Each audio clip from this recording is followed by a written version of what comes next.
சிறகடிக்க ஆசை சீரியல் இன்னைக்கான எபிசோடில் மனோஜ் வந்து ரோஹிணிக்கு சப்போர்ட் பண்ணுவார். ஆனால் விஜயாவுக்கு வந்து பிடிக்காது. அவள் பேர் இனிமேல் இங்கே அடிபடக்கூடாதுன்னு சொல்லிடுவாங்க.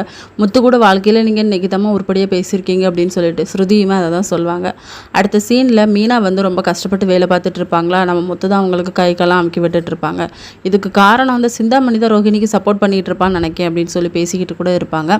அடுத்த சீனில் மீனா வந்து அவங்க கூட வேலை பார்ப்பாங்கள்ல, பூ கட்டுவாங்களா, அந்த அக்காவெல்லாம் கூட்டிகிட்டு சிந்தாமணியோட வீட்டுக்கு போயிருக்காங்க. நீ வந்து அதிக வட்டி வாங்கிக்கிட்டு அவங்கக்கிட்ட வந்து முதற்கொண்டு எல்லாத்தையுமே வாங்கிக்கிட்டு பத்திரத்தை வந்து கொடுக்க மாட்டேங்கிற. பத்திரத்தை கொடுக்கலன்னு வச்சுக்கோயேன், நாங்கள் எல்லாருமே உன் மேலே கம்ப்ளைண்ட் எழுதி சைன் போட்டிருக்கோம், இதை கலெக்டர் ஆஃபீஸில் போய் கொடுத்துருவோன்னு சொன்னோடனே சிந்தாமணி வந்து பயந்து போய் அதை கொடுத்துட்றாங்க.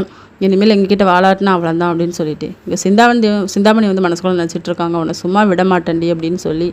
அதுக்கப்புறமா மனோஜ் வந்து கடையில் இருப்பார், கூட வேலை செய்கிற ஒர்க்கர்ஸும் இருப்பாங்க. அப்போ கரெக்டாக ரோஹிணியும் வருவாங்க. ஆன்ட்டிக்கிட்ட சொன்னியா, உன்னை வெளியே எடுத்தது நான் தான் சொல்லி சொன்னியா அப்படின்னு சொல்லும்போது, ஆமாம் சொன்னேன், ஆனால் எங்கள் அம்மா வந்து உன் மேலே கொஞ்சம் கூட இறக்கப்படலை, கோவம் அதிகமாக தான் ஆயிருக்கு, அவங்க மேலே கோவம் குறையவே இல்லை தெரியுமா, அவங்க இனிமேல் வீட்டுக்கு நீ வரவே கூடாதுன்னு சொல்லிட்டாங்க அப்படின்னு சொல்லிட்டு உடனே ரோஹிணிக்கு வந்து கோவம் வந்துடுது. இதோட இன்னைக்கான எபிசோட் முடியுது.